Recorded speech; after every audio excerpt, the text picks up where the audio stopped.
is the archive that was put together by a KGB archivist who made copies of what he was doing inside the KGB and buried them for many years and was able to spirit out of the country this massive copied archive.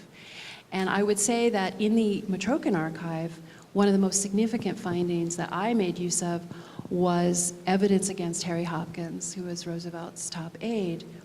One of the more interesting things that Mitrokhin copied, again, this is KGB archive, we were never supposed to see it.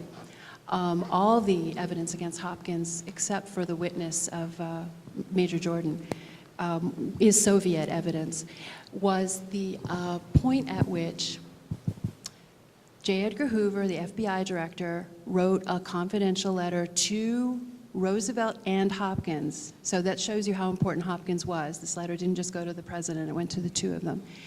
And in it he discussed at great length an FBI eavesdropping operation that was ongoing that showed one of the top diplomats in the Soviet embassy visiting a known communist agent named Nelson in the Berkeley area and giving him money and instructions to infiltrate American defense industries and take away secrets. And he explained how this man, the Soviet diplomat, was a man named Zubilin, or Zarubin, that was his fancy nom de guerre, which doesn't sound very different to me, but Zarubin Zubilin, he was one of the top Comintern officials, you know, the intelligence network officials in the world, and certainly in America. And what did Hopkins do with this information? Now, this information, the FBI would later learn, was the very beginning of their understanding of the atomic research project, and they realized that they were starting to track the Soviet infiltration of our atomic research. Hopkins, according to Mitrokhin, and this is again why it's so important, Hopkins went right to the Soviet embassy with the information, which I don't think is what a patriot would do. Very damning. And in the Mitrokhin archive, they footnote this letter that Hoover wrote, but they don't actually say what it says. And I was able to find the letter, and that's where you find out about the extensive knowledge that Hopkins was given, so that you couldn't say, oh, well, he didn't know who this man was. So that would be a very important aspect of the Mitrokhin archive. Interestingly enough, Mitrokhin and Christopher Andrew kind of discussed the Hopkins, whether he was a spy or not, and they do conclude it in the footnotes where a lot of this debate goes on, that he probably was. At that point, they were thinking that. Yes? Permit me to make a couple of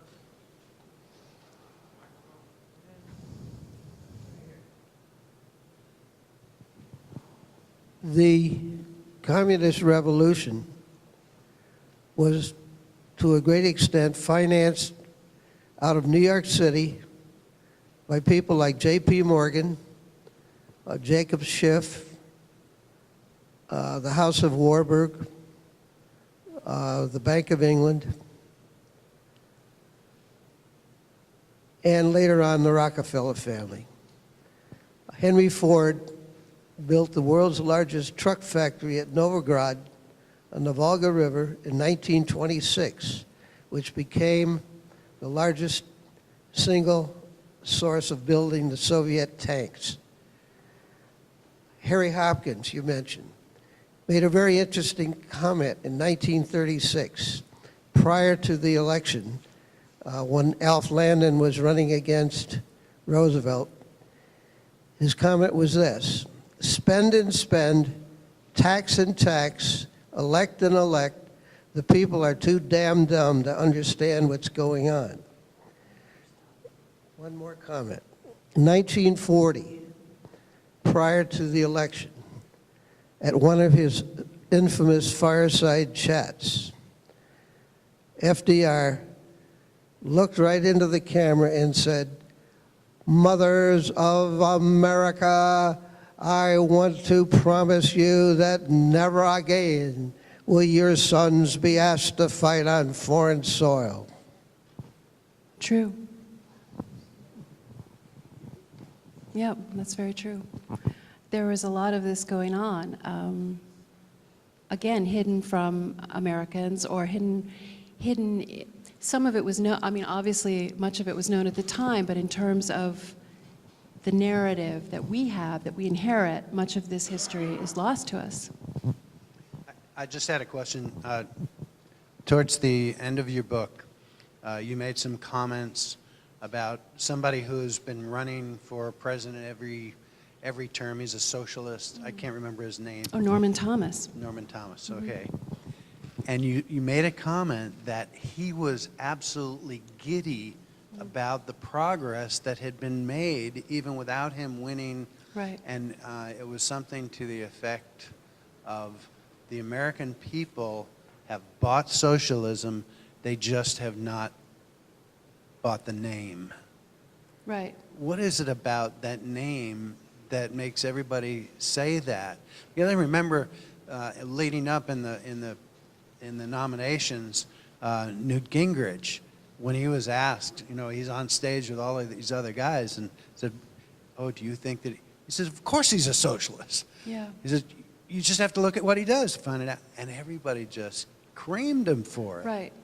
Well, this is a very alarming phenomenon. I think it's part of the mental conditioning that we have all undergone, that we cannot name things. I think the left has made very great use of this notion that you cannot define things. I mean, this is something that you actually get, people have heard of Saul Alinsky, Alinskyism, so-called.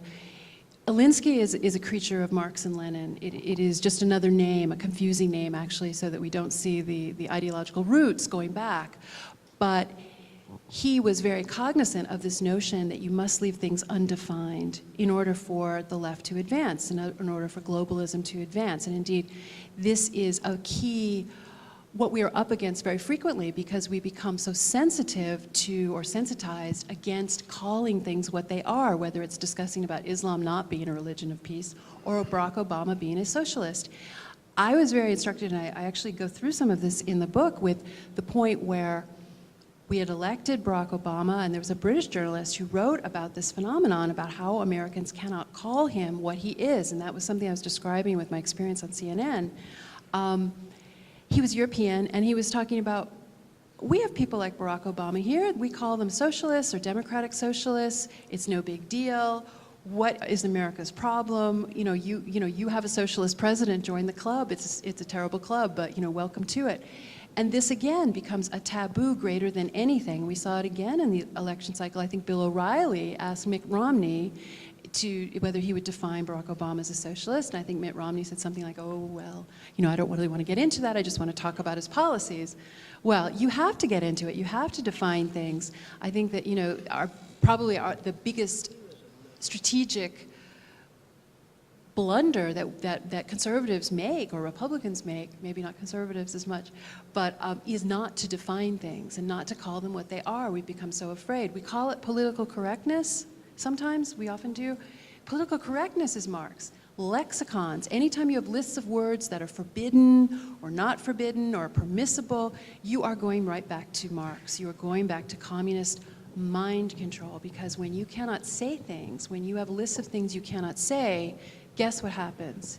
You stop thinking about them. I mean, this is something I would say I do witness on a practically daily basis when you're dealing with working inside the media or working in Washington at all.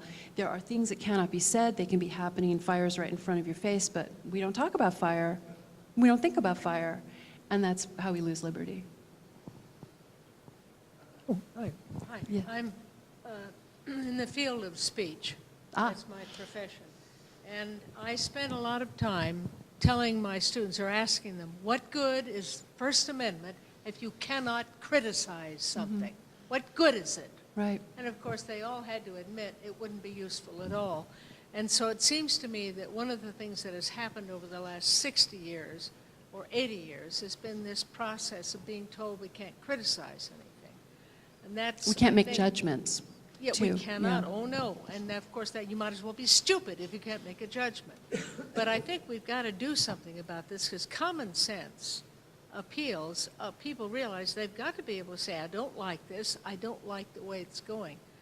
I wanted to ask you, though, about back when you're talking about this whole communist influence in our government. Is that partly what kept Patton from going clear to the east, which would have stopped the Russian advance and the whole criminal process that has happened to Central Europe as a result? Yes, absolutely. That's a very good question. What I started noticing, and it got to a point where I noticed it so often that I have a very long chapter about this very phenomenon.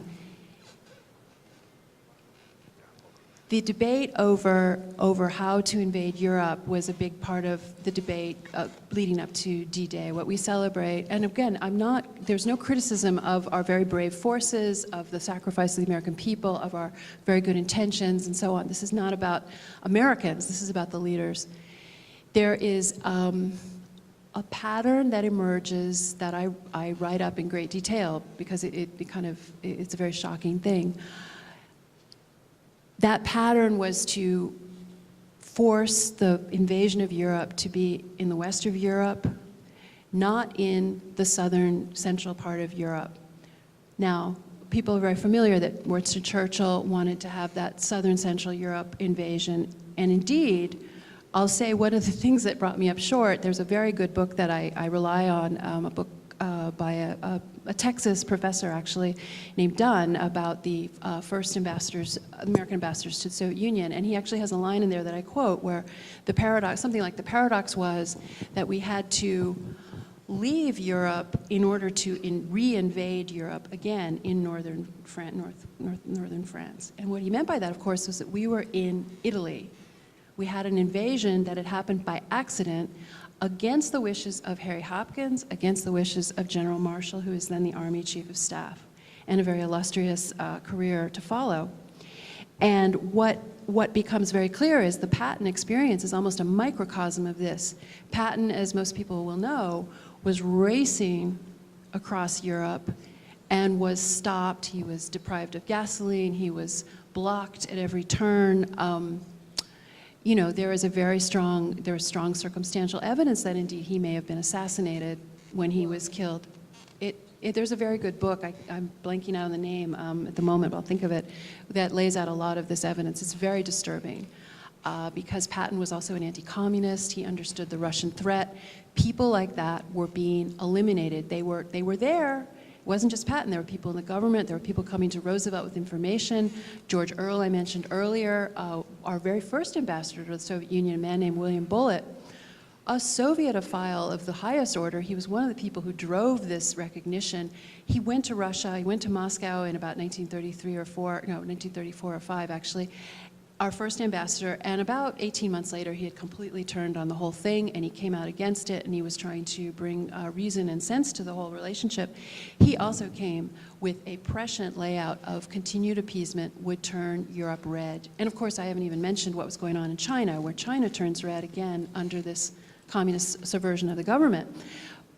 But just to answer your question, yes, I do believe that feeds into it. There are patterns of essentially fulfilling the Soviet strategy to keep American and British forces over in the West, to allow Russian forces to move in from the East. And again, when you had these opportunities, perhaps, you know, not in the bag, but certainly to discuss this notion of overthrowing Hitler in the middle of the war, the Red Army was still in Russia. And there are many instances I go over where you find these alarming discussions inside our government, basically saying, we can't offend the Russians, we can't talk to these people.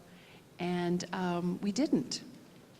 And when you think about it in terms of the millions of people, you know, they say something like 40, 50 million people were killed during World War II. Most of them had not been killed at this point. The cities had not been destroyed. The Soviet Empire was not built. Atomic energy was not, I mean, all these things, these ills in the world. And again, I would also argue our character had not quite been as corrupted by the relationship at that point. Ms. West, one of the things, by the way, I think the name of that book is Target Patton. Yes, excellent book. But one of the things that you couldn't say for many years was that there was an international Soviet conspiracy or communist conspiracy. I'm sure you believe it existed. What do you think it still exists? If it does exist, who runs it? What are its objectives? Who are its participants? Or is Mr. Obama doing just fine all on his own? Probably not all on his own. Certainly there was an international communist conspiracy, obviously, but when we go back to the period after the war, again, if you understand the Roosevelt years and indeed the Truman years, or going through the end of the war anyway, you have essentially this alliance with Stalin, and then after the war, you have people, really great congressional investigators in the House and Senate trying to understand what just happened. Our government had been utterly penetrated, and they were trying to understand the extent of it as best they could. You had the defectors, you had the great witnesses. Very often they seemed to us very shrill. They might seem, not terribly polite. There might be a lot of sharp elbows there. What else could there be? This was such a dirty war. The only kinds of people who could rise above the static were the kind of people who were so committed to telling the truth that they were a little nuts. I mean, I think that that's sort of where we go, is people who just can't, they just won't let it go. In terms of the international conspiracy, remember in the 1950s, the argument, the great debate in America was between the anti-communists who said there was a communist conspiracy and the anti-communists who said there wasn't a conspiracy. I mean, that is a very weird debate to have. But again, they were ridiculed, they were demonized, you must see a red under every bed. I mean, that was supposed to stop the conversation. Well, frankly, they were under every bed. So in terms of what's going on today, I think it's very interesting and something I do get to a bit in the book. There is a Communist Party in the United States, and they're absolutely thrilled with what Barack Obama has done. They still meet, they still discuss these things. We have, the panoply of the left, though, has become so integrated into our fabric that it's a different kind of beast at this point. And I think a lot of times these things do end up with a momentum of their own.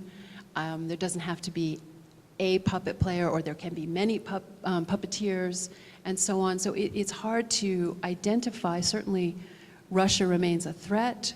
Communism remains a very pernicious ideology that, more and more, any kind of collectivist state control, people reading your emails and listening to your phone calls, except in the mosque. I think the safest place to have a conversation these days is in a mosque, which is exempt from this NSA eavesdropping. I mean, what you're looking at is a formation of a totalitarian state structure.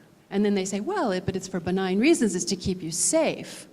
Well, you know what? If the government wanted to keep us safe, they would identify the Islamic threat doctrine and understand that we're going to have terrorism for 99% of the time emerging out of Islam and not target everyone in this room. Why can't we do that? We can do that. It's cheaper, it's easier, you don't have to have your telephone tapped. Yeah. Or I should let someone else, yeah. I've been a great deal of my life working with the Democratic Party. And, not real high levels, but enough that I did see not only the fringes, but the things that you're speaking about very much a part of the process. And I've seen the error of my ways, so I'm here. I've seen the error of my ways, so I'm here now. But I know living in Los Angeles, it's difficult to speak out. It's difficult to say, hey, I went to a Tea Party meeting. You went to what? And I almost feel like we need almost methods to sit down and how we broach all these topics of Islamic fascism. How do we talk about that to our neighbors so that they don't, quote, red bait us, Well, and then also the other thing, I want to make sure that if there is a time when we take control, when the people here are the ones that make the decisions, that we want to make sure that the communists are allowed to say, hey, I believe in communism. Mm-hmm. And you can say, oh, silly boy, Well, as to the first part of your question, yes, it is very difficult. I understand that. Part of the genius of the left has been to deprive us of context. There's so little discussion of whether it's Islam or communism. There's so little discussion. There's no logical progression that most people can fall back on when they hear of some outrageous statement like, I went to a Tea Party meeting. in the sense that they don't know about the Constitution, they don't understand that the Constitution is being subverted. This is a hard problem, and I don't have any other answer but just, bracing yourself and saying, I went to a Tea Party discussion and the gal said that Senator Joe McCarthy was right, what of it? Yeah, it could be, but maybe it's a hard thing. It is a difficult thing. It's a human problem more than a political problem, but it is also just a matter of just doggedness on that. But again, that's not a particularly enlightening answer. Everyone has to kind of find their own. As for communism, yes, I mean, the thing though about communism that we haven't been deprived of, again, in context, and this is something that people did know in the middle of the last century, it is different. It is not just another political party. It is designed to subvert the Constitution. It is designed to do it by devious means. Islam is this, yes, correct. I mean, the thing, and this is something that I do explain in the book, there used to be, the way people explain the advent of communism early in the 20th century, the scholars in various fields, it wasn't just historians, it wasn't just politicians, there was even, some of the great people in psychology of the time, the pioneers and so on, across the disciplines. They explain the advent of communism in terms of Islam, in terms of a warlike, expansionist, revolutionary creed. And this was how people could understand what communism was. The structures are so similar that again, this is something that becomes very important for us to understand. So, but this was something that was understood in terms of communism being different because it was secret, it was conspiratorial, it was taking dictates from a foreign government. And this was something that we saw very interestingly in the 1944 presidential election. The vice presidential candidate was a man named Bricker, who was just a terrific American. He's virtually unknown today. He had a very illustrious career before he became vice presidential candidate and indeed in the Senate afterwards. But he actually was discussing this in the election. Now, 1944, don't change horses in the middle of the river. You had the war going. They weren't getting anywhere. But that was an election where the Communist Party was actually quite important, for example, to FDR in winning the state of New York. Something to think about. After the war, at a certain point, there was a famous Supreme Court decision, and Justice Jackson wrote an opinion in a concurrence where he lays out, and I do quote this, I found this such an interesting thing, he lays out exactly how it is that communism is not the same as any old American party, and it does have to do with the fact that everyone's secret, they have to do what the party leaders say. I mean, that's not what other parties do. They follow a foreign government. They're there to subvert the Constitution. So yes, they can believe in it and so on, but we should never think it's the same as the spectrum of political debate in America.